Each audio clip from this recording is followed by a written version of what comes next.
Slovo, nad ktorým by som chcel, aby sme sa dnes spoločne zamysleli, si prečítame z listu Efezanom zo 4. kapitoly od 1. po 16. verš. List Efezanom zo 4. kapitoly prečítame si prvých 16 veršov, kde nám slovo Božie praví takto. Preto vás napomínam ja, väzeň v Pánovi, aby ste žili, ako je hodné povolania, ktorým ste boli povolaní. So všetkou pokorou, miernosťou a trpezlivosťou. Znášajte sa navzájom v láske. Usilujte sa zachovávať jednotu ducha vo zväzku pokoja. Jedno je telo a jeden duch, ako ste aj boli povolaní k jednej nádeji svojho povolania.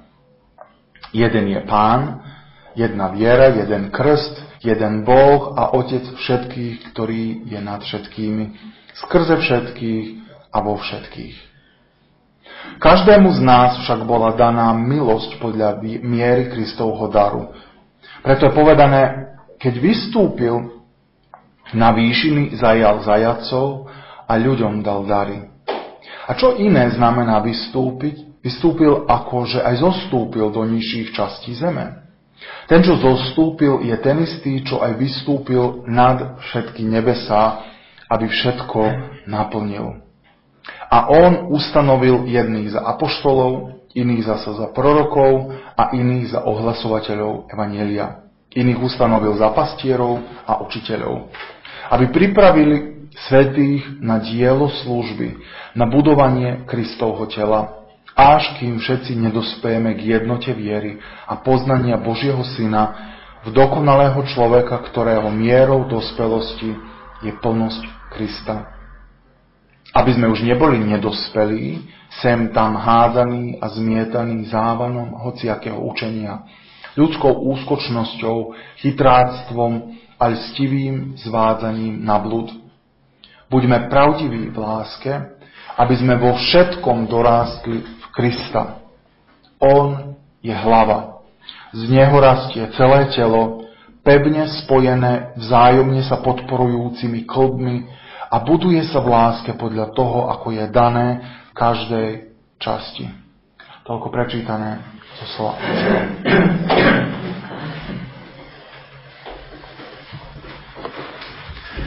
Je toho veľa, čo čítame v tomto oddieli, a teda veľa takých detailov, aj také dlhé vety apoštol Pavel mal rád písať.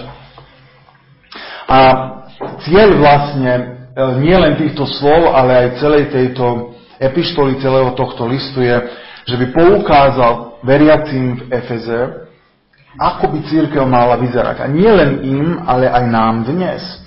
Aby sme mohli pochopiť zmysel toho, čo vlastne Ježiš prišiel urobiť, aj toho, čo sa aj apoštoli namáhali robiť v tom, čo im Pán Ježiš zveril, že by konali. A myslím si, že tento posledný oddiel je ten zmysel toho, alebo teda podstata toho, čo apoštol Pavel toto hovorí, že potrebujeme v Ježišovi rásť, lebo on je hlava a my sme jeho telo. Teda, a z neho rastie celé telo, ktoré je zase pevne pospájané a podporujúce sa. Znamená, že toľko by sme mohli povedať, že veľa vecí nachádzame len v týchto niekoľkých slovách. Pán Ježiš Kristus je hlava, my sme ako cirkev jeho telo, alebo jeho údy. Ale my nie sme údy, ktorí sme roztrúsení, ale hovorí, že sme pevne spojení a vzájomne sa podporujeme. A toto je veľmi dôležitý obraz, ktorý vlastne by sme mohli povedať, že dnes znovu potrebujeme si pripomenúť, možno nie my ako jednotlivci, ktorí sa tuto nachádzame, ale dnes, v dnešnej generácii, kde je veľmi populárny názor, Ježiš áno, ale cirkev nie.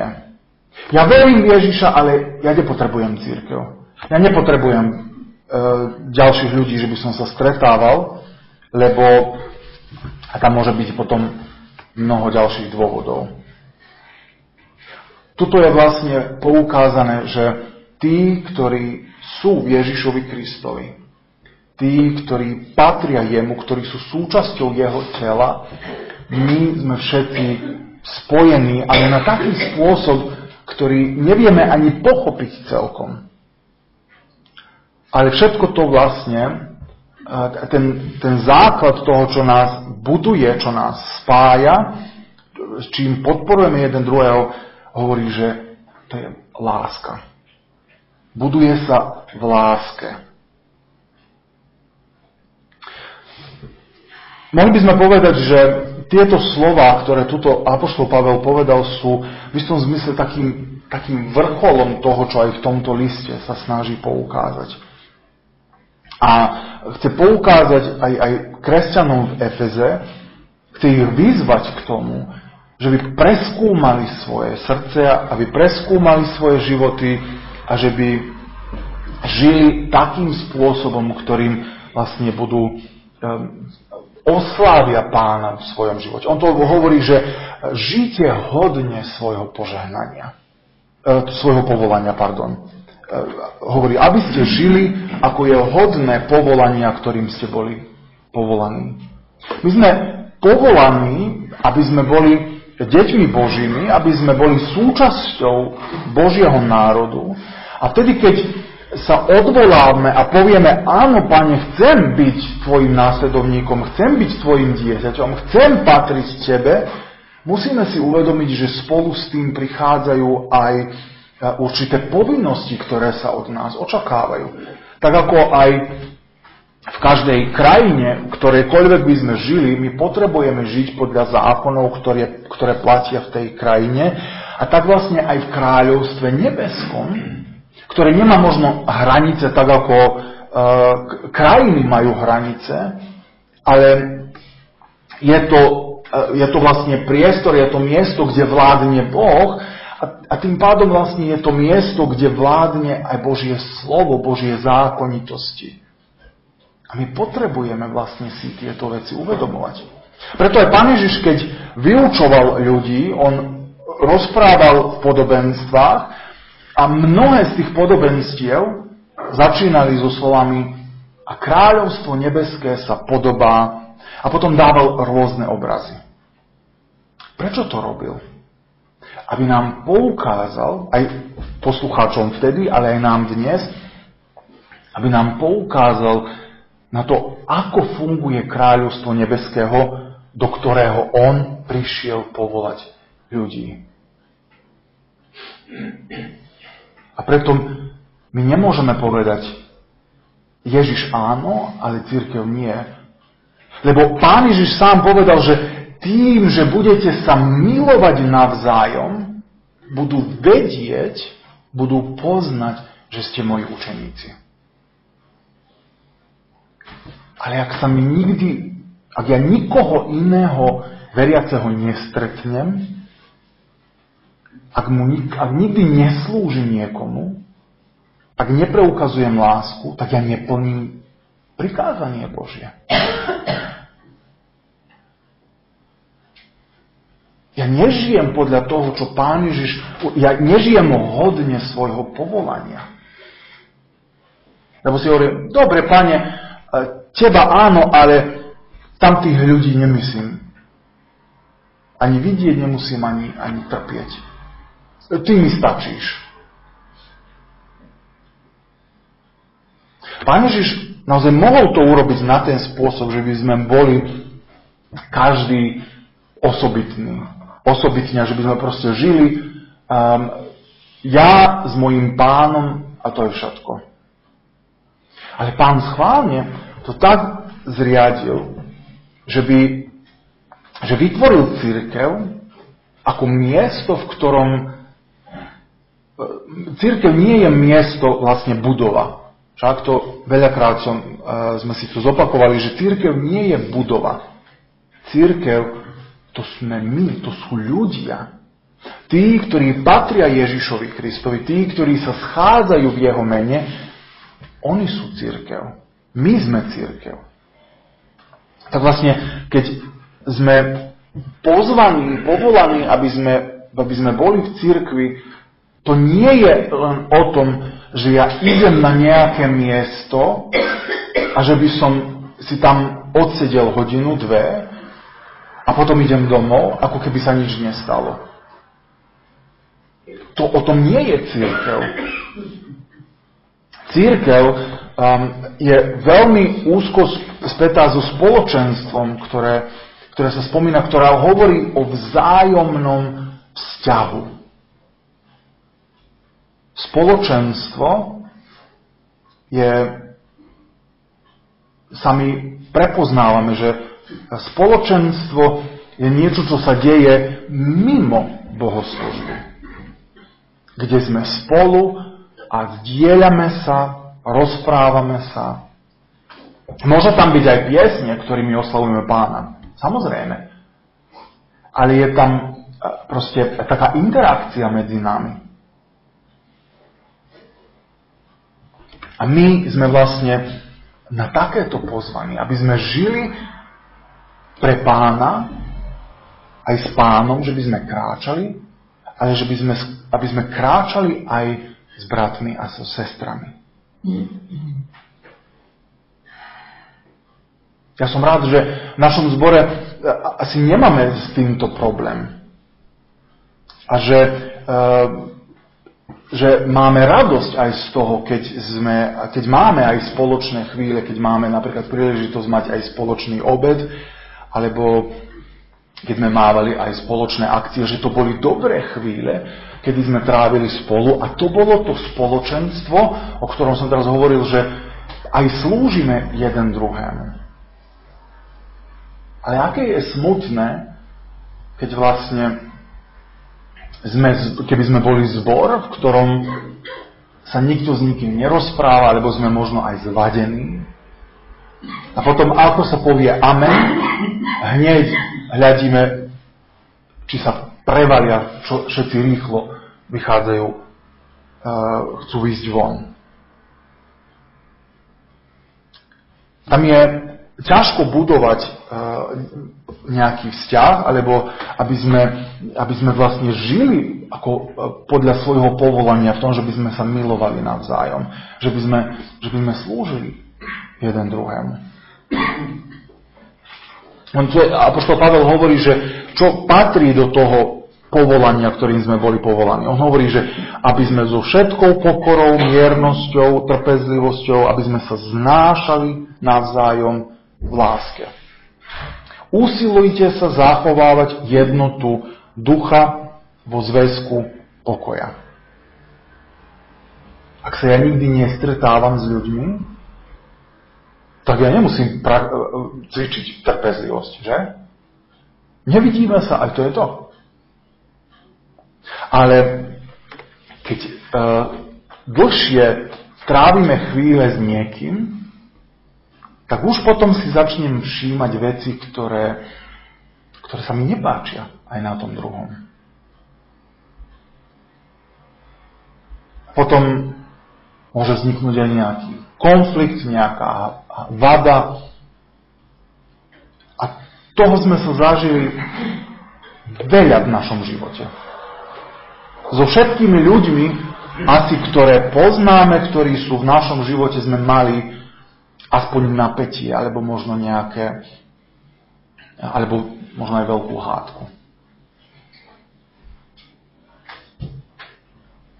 A ako my máme v tom sa postaviť? Čo máme v takej chvíli robiť? Tuto rozpráva o láske, ktorá spája, o láske, ktorou sa máme znášať navzájom. Nám to hovorí, že ja nemám povedať, no dobre, tak je ako je, dáš ma briga za ňu alebo za ňu. Ale nás láska má vyzvať k tomu, že by som sa snažil napraviť ten vzťah. konflikt, ktorý vznikol, to napätie, ktoré sa zjavuje. My sme vyzvaní k tomu, aby sme sa usilovali a zachovávali jednotu ducha, ako to apoštol Pavel hovorí. Aby sme všetko toto budovali v láske, aby sme sa rozprávali, aby sme komunikovali, aby sme sa snažili o to, aby Pán Ježiš bol viditeľný aj v našom vzťahu. A toto nie vždy sa darí. Len jedno slovo môže vyvolať veľký nepokoj. A tomu neunikneme nikto z nás. Možno my sme povedali slovo, ktoré niekto dobre nepočul, dobre nerozumel, alebo si zle vysvetlil a už hneď sa zapáli oheň. Alebo opačne, niekto nás pozrie inak, niekto sa nás pýta voľačo, čo sa nám nepáči, alebo čokoľvek môže byť, už hneď v nás sa vyvolá nepokoj. Poznáme takéto situácie, že? Ale to, čo je tragické, je, že takéto veci, ktoré sú, znamená, že my ako veriaci nie sme imunní pred týmito vecmi. To znamená, že vtedy, keď sme sa znovu zrodili, keď sme sa rozhodli následovať Pána Ježiša Krista, to neznamená, že hneď automaticky všetky problémy, všetky konflikty odišli od nás. Alebo že my nikdy už viacej že sa nedostaneme do konfliktov. Na nás prichádza pokušenie rovnako ako aj na tých ľudí, ktorí nepatria Bohu. Znamená, že v rovnakej tej sme situácii, ale my sme sa naučili od Ježiša, že takto nemáme jednať. A tragické je, že vlastne v cirkvi je veľmi často prítomný ten duch, no ja som sa tak narodil.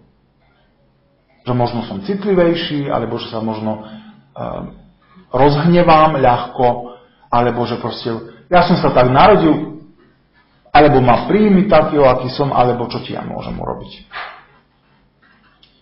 Toto nie je správny postoj, ktorý máme zaujať. Ale každú takúto situáciu potrebujeme pred Pánom vyznať a prosiť, aby nás v tom posilnil, aby sme vedeli s pokorou, s miernosťou a s trpezlivosťou znášať svojho brata, svoju sestru. Potrebujeme prosiť Pána, že by nás naučil zahryznúť do jazyka. Aby sme na tento spôsob zachovali aj jednotu, ktorá je medzi nami. Lebo v mnohých takých situáciách oľutujeme to, čo sme povedali.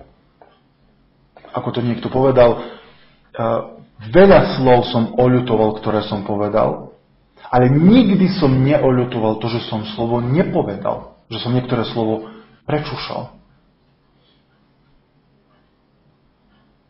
My sme k tomu pozvaní, aby sme budovali jednotu. Tá jednota nie je niečo, čo nám spadne z neba a že by sme si povedali, no my sme jednotní ako zbor, alebo my sme jednotní ako rodina. Len keď to zoberieme z hľadiska našej rodiny, že sme potrebovali pracovať na tom. Aby bol pokoj, aby bola láska.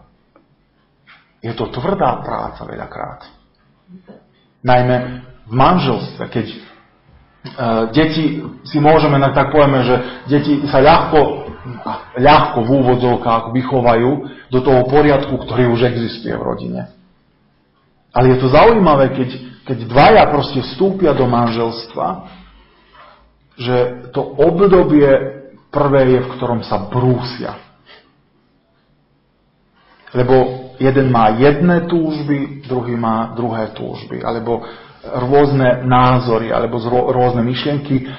A trvá to chvíľa, kým to nepríde na svoje. A potom už mnohí ľudia, a vďaka Bohu za takéto manželstva, za takéto príklady, ktorí žijú 20, 30, 40 alebo aj viacej rokov v manželstve, môžu povedať, že my sa dnes máme radi viacej, ako sme sa mali radi na začiatku. Je to krásny príklad. Ale neprišlo k tomu, že samo od seba, že? Ale tam bolo veľa práce vynaloženej. A v cirkvi, vlastne v tej duchovnej rodine, funguje to isto. My potrebujeme vynakladať svoje úsilie, aby sme pracovali na pokoji, na láske, ktorý bude v našom dome prítomný. A toto je vlastne kladie túto zodpovednosť nie na jednu osobu, ale na každého jedného z nás.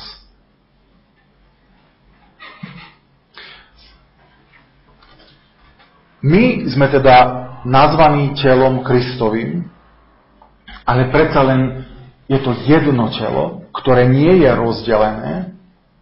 A on hovorí, že je jeden Boh. A tu nachádzame taký príklad, kde hovorí, že jeden je Pán. Jedna je viera, jeden je krst, jeden je Boh a Otec všetkých, ktorý je nad všetkými, skrze všetkých a vo všetkých. Toto je možno aj na koncu toho, čo Korinťania čítame, že boli rozdelení. Oni hovorili, jedni hovorili, ja som Pavlov, druhí hovorili, ja som Kéfasov, tretí hovorili, ja som Apolov, štvrtý hovorili, ja som Kristov.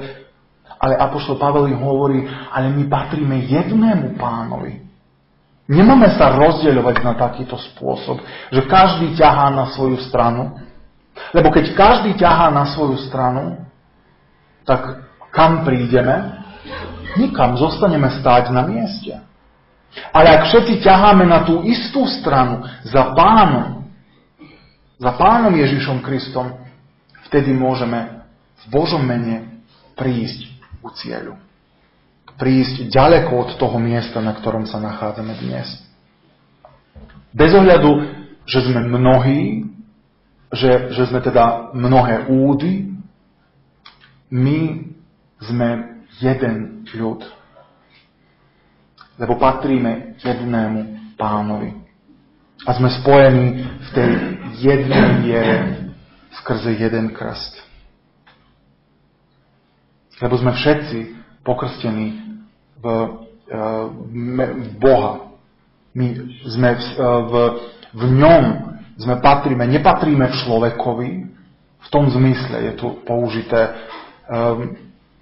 Nie sme pokrstení, ako tam apoštol Pavel hovorí, že či ste sa niekto z vás pokrstili na moje meno. Nie sme pokrstení v meno človeka, ale v meno Pána Ježiša Krista, teda v meno Boha, Otca i Syna i Ducha Svätého. My sme jedno v tomto zmysle. A my sme pozvaní teda, že by sme túto jednotu, ktorá nám bola daná, aby sme teda daná v zmysle od predchádzajúcich generácií, aby sme do tej jednoty, do ktorej sme prišli, aby sme aj ďalej na nej pracovali. Lebo veľmi ľahko sa môže pokaziť a odísť do opačného smeru.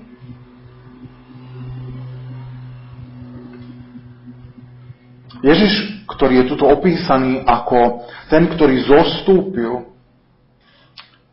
prišiel, aby pripravil svätých na dielo služby a na budovanie Kristovho tela. Až kým všetci nedospejeme k jednote viery a poznania Božieho Syna, v dokonalého človeka, ktorého mierou dospelosti je plnosť Krista. My sme teda, toto je ďalšia úloha cirkvi, ďalšia úloha jedných druhých, ako navzájom môžeme slúžiť jeden druhým, a to je, aby sme pripravovali jedných druhých na svätú službu, teda na dielo služby, na budovanie Kristovho tela, na budovanie vzťahov, aj na oslavu Pánovho mena. Možno teraz z tohto vychádza, no toto je veľa roboty, ktorú Pán od nás očakáva. Vieme zo svojich rodín, ako je to veľakrát ťažko, keď nás je menej, že by tam bol pokoj. Nie zase. Mám zase pracovať na takom niečom. Takže jednu vec, ktorú som si aj sám uvedomil, že keď nejakú prácu robíme, keď robím sám, tak je ťažká práca, aj dlho trvá. Keď sme dvaja, aj ďalej je to ťažké, ale predsa je to už ľahšie. Keď sme 10, robíme tú istú vec, alebo 20, 50, tak zrazu tá práca, ktorú mám, mi nepripadne tak ťažká. Lebo sa mi zdá, že som tú prácu s ľahkosťou urobil. A možno aj iní majú podobný dojem. Lebo sme každý jeden účinkovali a každý sme trošku úsilia vynaložili a práca je dokončená. Veľakrát, keď sme aj mali však nejakú pracovnú akciu u nás v zbore, tak tam bolo miesta aj na radosť, aj na smiech, aj na rozhovory. Prečo? Lebo sme neboli sami, ale sme boli viacerí a samým tým tá práca bola ľahšia. Keď my si vezmeme ako cieľ, že chceme budovať, chceme pracovať na tom spoločenstve jedni s druhými, chceme sa usilovať o trpezlivosť, chceme sa usilovať o jednotu, chceme sa usilovať o lásku medzi nami, ak každý jeden z nás si to určíme aj ako svoj osobný cieľ, tá práca, ktorú nám Pán dáva, sa zrazu stáva ľahšou prácou, ale aj príjemnejšou prácou. Veď Pán Ježiš povedal, vezmite moje jarmo, lebo je ľahké a príjemné. Na prvý pohľad slovo, ktoré znie je úplný nezmysel. Ako môže byť jarmo ľahké? Ako môže byť práca ľahká? Ale práve v tom je vec, že keď nás Pán povoláva do práce na svojej vinici, v svojom kráľovstve, keď nás Pán povoláva, On nám dáva aj silu k tomu, aby sme to mohli vykonať. Aby sme na ten spôsob vlastne rástli, aby sme dorástli v Krista, ako to apoštol Pavel to hovorí. Aby sme už viacej neboli zmietaní sem tam, ale aby sme boli pevne zakorenení v Pánovi Ježišovi Kristovi. A že by sme na tento spôsob aj jedni druhým slúžili, ale nie len aj my tu navzájom, ale že by sme mohli slúžiť aj ľuďom, ktorí sú okolo nás, aby sme im preukázali lásku Božiu. Že by aj oni mohli zakúsiť to, čo my poznáme.